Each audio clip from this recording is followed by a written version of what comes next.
Cuando Pancho Villa en Columbus provoca la reacción de Estados Unidos, se lanza a capturarlo, a castigarlo y a poner un ejemplo, pero muchos factores incidieron para que nunca ocurriera lo que pretendían. Pero ahora vuelve a unirse este par de países vecinos para capturar a un hombre. Resulta que ya nos lo habían advertido ellos. La DEA calificó a este grupo pues nuevo para actividades de ese tipo como uno de los más peligrosos, activos y ricos. Y ahora definitivamente ya el gobierno de México y Estados Unidos van por él. Rubén o Nemesio Oseguera Cervantes, el famoso Mencho, es el líder del cartel de Jalisco Nueva Generación. La Administración Federal lanzará una recompensa de 30 millones de pesos por información que sea útil para ubicarlo y detenerlo. Las autoridades indican que simultáneamente Estados Unidos también ofrece una suma por su cabeza, $5 millones. Estamos regresando a aquellos tiempos en que se publicaba un cartelón y se pegaba en las paredes. Existen todavía algunos de ellos, ¿verdad? No, sobre todo los de Villa todavía andan por ahí, se exhiben en el museo. ¿Y en inglés? Sí, claro. ¿Y en español? Y era poco, era $3,000 que ofrecían. Pero de aquello. Bueno, sí. Que era una fortuna. El Mencho nace en 1964 o en 1960, todavía no se tiene el dato preciso, en Naranjo de Chila, en el municipio de Aguililla, que es una de las cunas del narcotráfico en Michoacán más importantes. ¿Lo agarrarán? Porque ofrecer una recompensa, ya lo hemos platicado aquí, por muy atractiva que sea, no hay quien se la juegue. Pues no, porque ponen en juego, ya lo hemos dicho, no solamente la vida, sino la vida de su familia, el empezar a vivir estos horrores de que empiecen a secuestrarles familiares y demás. Y además, también hemos dicho que es como un monstruo de varias cabezas. Podrían llegar a detenerlo, pero ya está organizadísimo el asunto y siguen trabajando normalmente, y ellos mismos, incluso detenidos desde donde estén, siguen manejando el asunto. Muchas veces hasta detenidos tras las rejas, siguen manejando los hilos del asunto. Yo tengo una pregunta. En el caso del Chapo, él tenía un sistema de túneles para huir según en donde se encontrara, ¿no? Fuera en un departamento, fuera en alguna casa, ya tenía todo ese circuito de huida. En el caso del Mencho, ¿el qué tendrá para, de alguna manera, desaparecer mágicamente cuando sabe que ya están detrás de su pista? Yo creo que está rodeado de una guardia impenetrable y pretoriana, tú. Sí. Sí, son muy feroces. Asalto de mata, decía la frase. Y ha preferido la fuerza a la astucia. Pues aquí el Betito, ese famoso líder de una de las pandillas más peligrosas en la ciudad, en el centro sobre todo, acuérdense que bajó de peso, se trazó algunos rasgos fisonómicos atendidos por cirujanos, etcétera.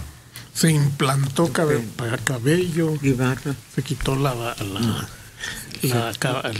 calvicie y era otro, se volvió un metrosexual total.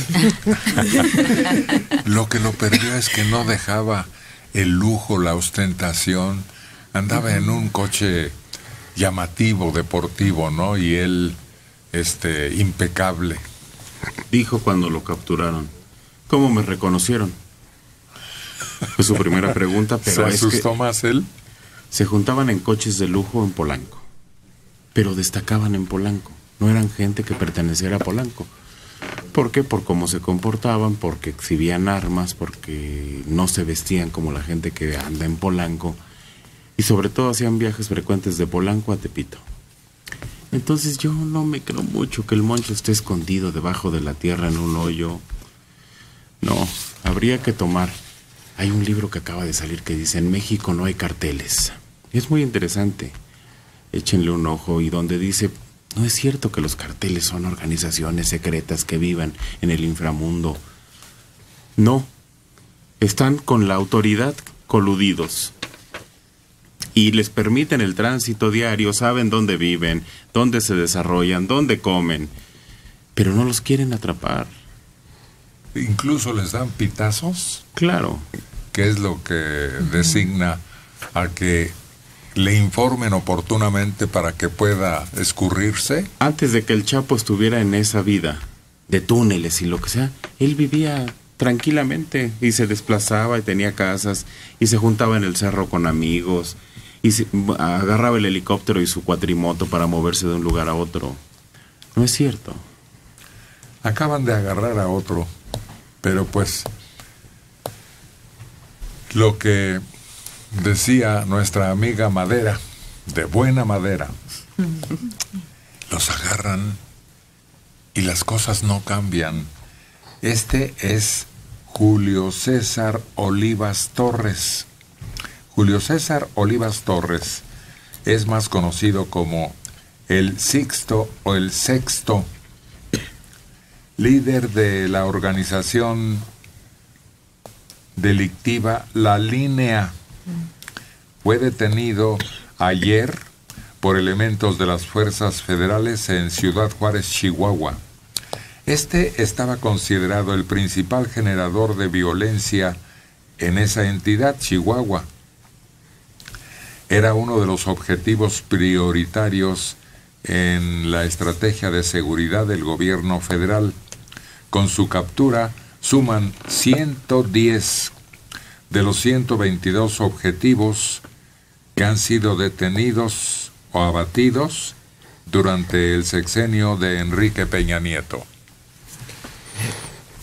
¿Cómo te explicas que detienen a 110 personajes importantes de la delincuencia organizada y la violencia, la bestialidad en los crímenes ha aumentado? Que en el último año el porcentaje de la cantidad de crímenes cometidos es mayor que los años anteriores. Entonces, ¿de qué sirve que los agarren? Pues es que les permitieron organizarse en tal forma. Yo me los imagino como en esas grandes empresas que tienen un pizarrón y que señalan ahí el mero mero, y luego encerrado en un círculo, en un rectángulo, y luego con unas líneas a los que le siguen en jerarquía. El organigrama. Ándale, eso, así se llaman esos modos de señalar en un pizarrón. Y así están. Sí. Cae uno, nada más se van elevando las posiciones. Sí, en el principio de Peter hablaban del organigrama, una de las cosas, y decía que cuando alguien no estaba funcionando, se creaba en esa especie de árbol invertido lo que se llama un arabesco lateral. Es decir, se sacaba una raya y se le creaba un puesto del cual ya no dependía nada, pero entonces ahí lo tenían sin hacer daño y sin necesidad de correrlo, que les podía causar problemas. Entonces, quién sabe si eso se dé en el mundo de la mafia, ¿no?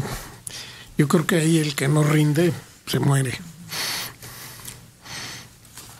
Pero sucede otra cosa, se parten los carteles. Lo vimos en el cártel Jalisco Nueva Generación. Ya hay una escisión de ese cartel. Los que estuvieron los problemas ahora que secuestraron a los muchachos, a los estudiantes de cine, fue eso. Fue gente que ya no estaba contenta con el grupo y que vio que se debilitó y abrieron su nueva sucursal. Y ese es el problema. No pasa nada si los agarran. A nivel local no pasa nada. A nivel de seguridad no pasa nada. Pero sí trae beneficios. Porque entonces le podemos decir a Estados Unidos, estamos cumpliendo con el plan de acción contra la lucha contra las drogas. Síganos dando dinero, síganos dando apoyo, certifíquenos, porque estamos trabajando en eso. Pero en realidad no pasa nada. Pero hay otra circunstancia también. Los segundones quieren ser capos. Entonces muchas veces deben enfrentarse unos a otros y tienen su propio séquito. Pero tiene un problema. Si yo quiero desplazar al que está arriba de mí, ¿qué tengo que hacer? Traicionarlo. Para empezar, pero luego organizar a mis secuaces de confianza. Mejor que el anterior. ¿Y cómo es mejor que el anterior? Más Bueno, salvaje. Más salvaje. Eliminando la competencia. Más asesino, más cruel, más despiadado, más audaz. De otra manera no hay lugar. La profesionalización en ese trabajo es el que tiene menos escrúpulos, parece ser, pero más audacia y más inteligencia para nuevos productos, para nuevas rutas, para nuevos procesos de cocina y de procesamiento de ese material. Entonces cada vez llegan peores, tipos peores. Lo hemos visto. El negocio del narcotráfico ya no es lo que era. Ya no es el narcotraficante simpático, amable, bondadoso, líder de comunidad, porque la verdad es que eran respetados en la comunidad. Ya se acabó eso.